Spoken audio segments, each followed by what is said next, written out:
dari mempeh petunjuk dekiae abekal Quran soce sebut Quran sakte. Assalamualaikum warahmatullahi wabarakatuh. Hai, salam sejahtera dimanapun Anda berada. Semoga selalu berada di lindungan Allah Subhanahu wa Ta'ala. Kita berjumpa di acara konten kreator SMP Al-Khotibiyah. Perkenalkan, saya Kartika Nurulma, biasa dipanggil Kartika, dan saya siswi dari kelas 8 SMP Al-Khotibiyah. Kedalang kadetengan santre, acer ngacire penare, acer odi ngastete. Di mana SMP Al-Khotibiyah ini berada di naungan Yayasan Pondok Pesantren Miftahul Ulum Al-Islami yang beralamatkan Jalan Kyai Haji Ahmad Dahlan nomor 374 Congaban, Desa Patereman, Kecamatan Modung, Kabupaten Bangkalan. Asal mula untuk congapen keskia edalah. Sedangkan ruangan di Gedung Putra ada 10 ruangan atau kelas. Beto tahun sebu belum atos beto situng. Tinggal di pesantren sangat berbeda dengan kebanyakan siswa-siswi. Umumnya banyak pengalaman selain ilmu, akhlakul karimah, dan sosial yang sangat kental, yang melatih saya dan santri-santri lainnya untuk menjadi orang yang berakhlak, beriman, dan bertakwa. Oh kebulan santrena. Oleh sebab itu, saya sangat bersyukur orang tua saya mendukung untuk menggali ilmu di sini. Nyopre bula barokana kiae. Struktur organisasi: Kepala Sekolah Ahmad Rifai SPD, Wakil Kepala Sekolah Rahmawati SPDI, Waka Kurikulum Fatonatun Nisa SPD, Waka Kesiswaan Moh Arifin SPDI, Operator Sekolah Nurisul Ubad Eskom, Bendahara Sekolah Moh Iqbal Maududi SPDI, Koordinator Perpustakaan Nurul Hidayati SPD, Koordinator Laboratorium IPA Sofia Damayanti MPD.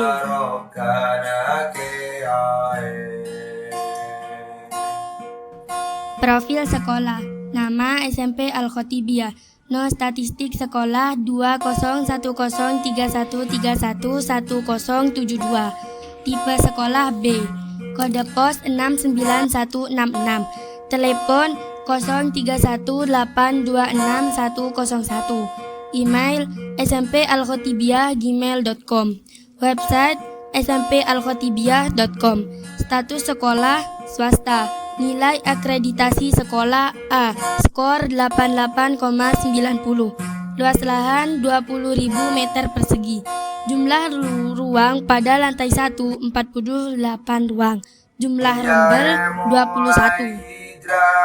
Dari Anjung Kacongapen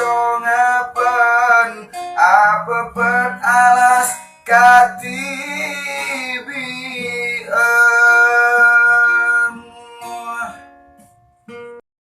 Hai teman-teman, sekarang saya sudah bersama dengan Waka Kesiswaan SMP Al-Khotibiyah, yaitu Bapak Muhammad Arifin SPDI.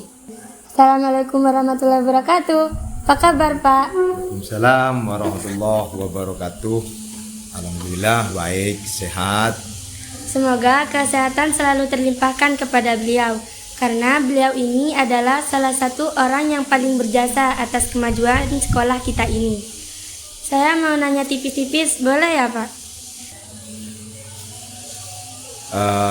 Nama saya Muhammad Arifin, dan alhamdulillah mulai dari tahun 2004 saya sudah berada di SMP Al-Khotibiyah ini, dan sampai sekarang masih diberi kepercayaan oleh Bapak Kepala Sekolah untuk tetap di sini. Alhamdulillah. Sebelumnya, saya sudah memperkenalkan sedikit profil sekolah kita. Bisa tipis-tipis jelaskan, Pak, tentang tugas dan fungsi sekolah SMP Al-Khotibiah tercinta kita ini. Mulai dari guru, tugas dan fungsi. Sekolah merupakan lembaga pendidikan yang berfungsi sebagai unit pelaksana teknis. Kalau di negeri itu seperti itu. Pendidikan jalur sekolah secara garis besar memiliki tugas dan tanggung jawab sebagai berikut. 1. Melaksanakan pendidikan di sekolah selama jangka waktu tertentu sesuai dengan jenis, jenjang, dan sifat sekolah tersebut. 2. Melaksanakan pendidikan dan pengajaran sesuai dengan kurikulum yang berlaku. Yang 3. Melaksanakan bimbingan dan konseling bagi siswa di sekolah. 4. Membina organisasi siswa intrasekolah, yang kebetulan ini adalah saya diberikan tugas itu oleh kepala sekolah. Yang 5. Melaksanakan urusan tata usaha. 6. Membina kerjasama dengan orang tua, masyarakat, dan instansi terkait. Yang 7. Bertanggung jawab kepada kepala kantor wilayah atau kalau di sini ke dinas Kabupaten Bangkalan dan seterusnya. Baik, Pak, sekarang saya dan teman-teman yang makin paham atau mungkin baru tahu secara detail tentang standar tugas dan fungsi sekolah dan lain-lain. Baik, Pak, sekarang tentang standar pendidikan nasional. Standar Nasional Pendidikan merupakan acuan utama yang mengatur tentang standar minimal yang harus terpenuhi dalam pengelolaan sekolah oleh segenap penyelenggara sekolah, yaitu guru dan kepala sekolah. Tuntutan profesionalisme seorang guru tidak hanya dari pihak pemerintah saja, melainkan juga diminta oleh pihak masyarakat yang memanfaatkan tenaga guru dalam membimbing, mengajar, dan mendidik peserta didik. Itu saya mengutip dari informasi pendidikan di silabus.web.id. Menurut Bapak gimana? Mengapa alasannya seperti itu? Alasannya begini, tanpa adanya profesionalisme guru, maka akan sangat mustahil siswa dapat mencapai kualitas hasil belajar yang maksimal. Tentunya perlu secara seksama kita lakukan peninjauan kembali kepada Undang-Undang Nomor 20 Tahun 2003 tentang Sistem Pendidikan Nasional dan Peraturan Pemerintah Nomor 19 Tahun 2005 tentang Standar Nasional Pendidikan. Penyusunan Standar Nasional Pendidikan pun telah disempurnakan dengan perencanaan yang terarah dan berkelanjutan. Setiap proses yang dilakukan tentunya menyesuaikan perubahan kehidupan di skala nasional dan global. Ada 8 indikator yang menjadi acuan standar nasional pendidikan di tanah air. Apa saja 8 indikatornya itu, Pak? 1. Standar isi. Yang kedua, standar proses. Yang ketiga, standar kompetensi lulusan. Yang keempat, standar pendidik dan tenaga kependidikan. Yang kelima, standar sarana dan prasarana. Yang keenam, standar pengelolaan. Yang ketujuh, standar pembiayaan. Dan yang delapan adalah standar penilaian pendidikan. Sedikit saya jelaskan tentang standar itu mencakup lingkup materi minimal dan tingkat kompetensi minimal untuk mencapai kompetensi lulusan minimal pada jenjang dan jenis pendidikan tertentu. Standar proses pada satuan pendidikan merupakan pelaksanaan proses pembelajaran secara interaktif, inspiratif, menyenangkan, menantang, memotivasi peserta didik untuk berpartisipasi aktif. serta memberikan ruang yang cukup bagi prakarsa, kreativitas, dan kemandirian sesuai bakat, minat, dan perkembangan fisik serta psikologi peserta didik. Standar kompetensi lulusan untuk pendidikan dasar dan menengah melaksanakan Peraturan Menteri Nomor 22 Tahun 2006 tentang standar isi untuk Satuan Pendidikan Nasional Nomor 23 Tahun 2006 tentang standar kompetensi lulusan untuk satuan pendidikan dasar. Standar pendidik dan tenaga kependidikan di mana pendidik harus memiliki kualifikasi akademik dan kompetensi sebagai agen pembelajaran. Nih.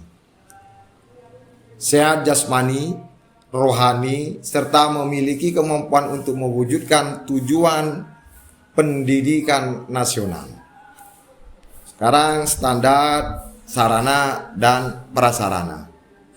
Setiap satuan pendidikan wajib memiliki sarana yang meliputi perabot, peralatan pendidikan, media pendidikan, buku dan sumber belajar lainnya, bahan habis pakai, serta perlengkapan lain yang diperlukan untuk menunjang proses pembelajaran yang teratur dan berkelanjutan.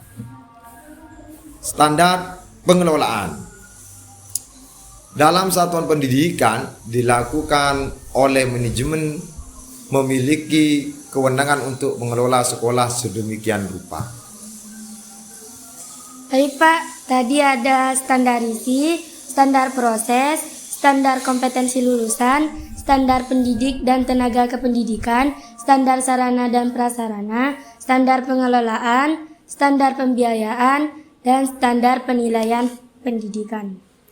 Kita lanjut membahas tentang 8 standar nasional pendidikan ini ya Pak. Standar isi. Pencapaian standar ini yang dilaksanakan oleh sekolah swasta dan sekolah negeri di wilayah kerja UPT.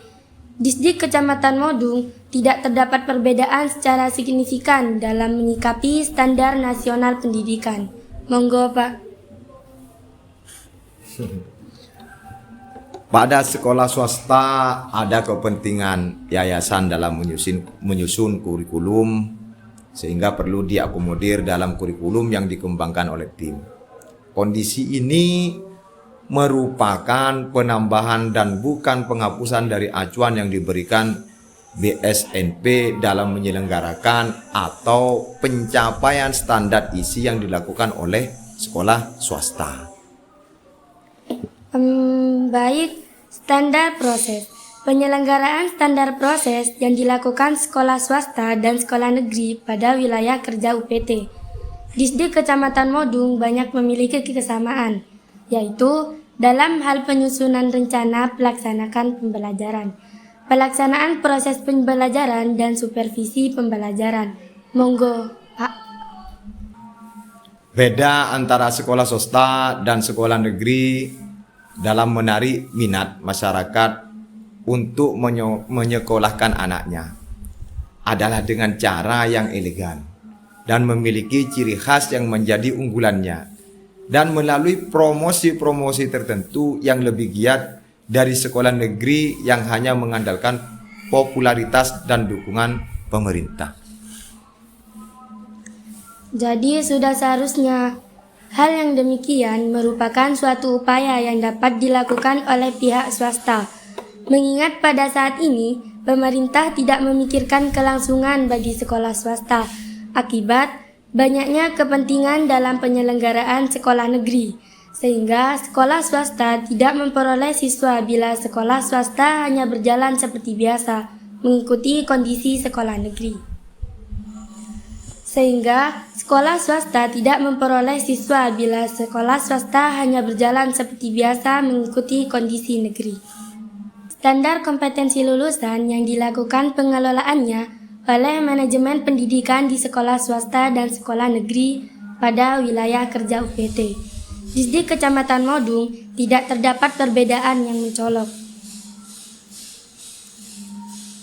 Cuman begini, sekolah swasta yang memiliki basis sekolah keagamaan atau kejuruan lebih memiliki adanya penekanan pada ciri khas sekolah tersebut sebagai bentuk pembedanya.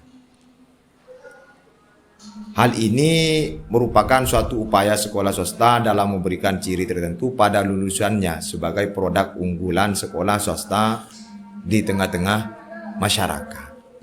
Standar pengelolaan pada sekolah swasta dan sekolah negeri dalam wilayah kerja UPT. Disdik Kecamatan Modung telah memiliki standar nasional pendidikan dan dapat memberikan pengalaman khusus bagi peneliti dalam mengamati dan meneliti semua yang telah dilakukan oleh manajemen sekolah. Ya, pengelolaan yang dilakukan menunjukkan telah berjalan dengan baik dan maksimal. Meskipun masih ada beberapa hal yang harus mendapat dukungan penuh dari pemerintah dan tidak bersifat mengintervensi penyelenggara sekolah dalam manajemen sekolah. Pengelolaan yang dilakukan di sekolah swasta lebih memiliki keluasan dan tidak adanya intervensi dari pihak pemerintah dalam manajemen berbasis sekolah yang memenuhi BN ABSNP. Sedangkan sekolah negeri sering terjadinya dualisme kepentingan dalam pengelolaan sekolah. Kenyataan yang menunjukkan bahwa sekolah swasta memiliki keunggulan dalam memiliki sarana dan prasarana adalah hal yang tidak berlaku secara umum. Sebab bagi sekolah swasta yang belum memiliki kemapanan finansial biasa saja berada di bawah sekolah negeri. Namun begini, dalam sistem pengelolaannya bahwa sekolah swasta lebih mengutamakan kompetensi penyelenggara sekolah yang lebih berpotensi dalam rekrutmen ketenagaan hingga sekolah swasta memiliki tenaga yang lebih handal dan berkompetensi dibandingkan di sekolah negeri. Walaupun hal ini tidak berlaku pada semua sekolah swasta. Artinya keadaan ini hanya bagi sekolah-sekolah swasta yang yayasannya pemiliknya sudah memiliki kemampuan finansial yang cukup. Oke Pak, terakhir, standar penilaian.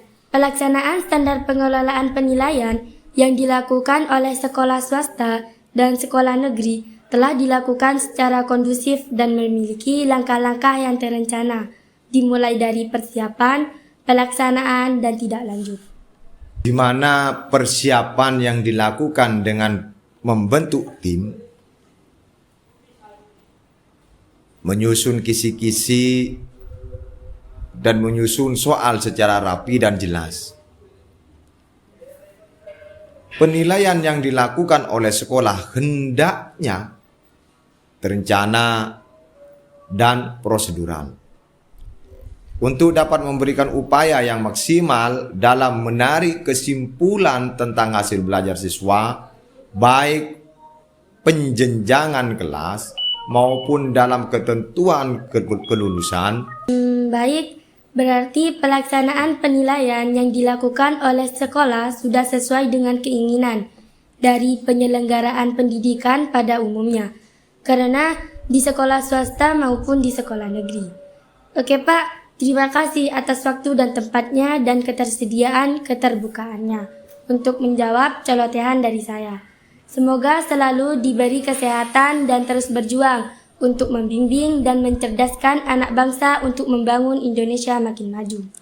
Amin. Saya Kartika Nurrohmah undur diri. Sampai jumpa lagi di acara konten kreator SMP Al-Khatibiyah. Assalamualaikum warahmatullahi wabarakatuh.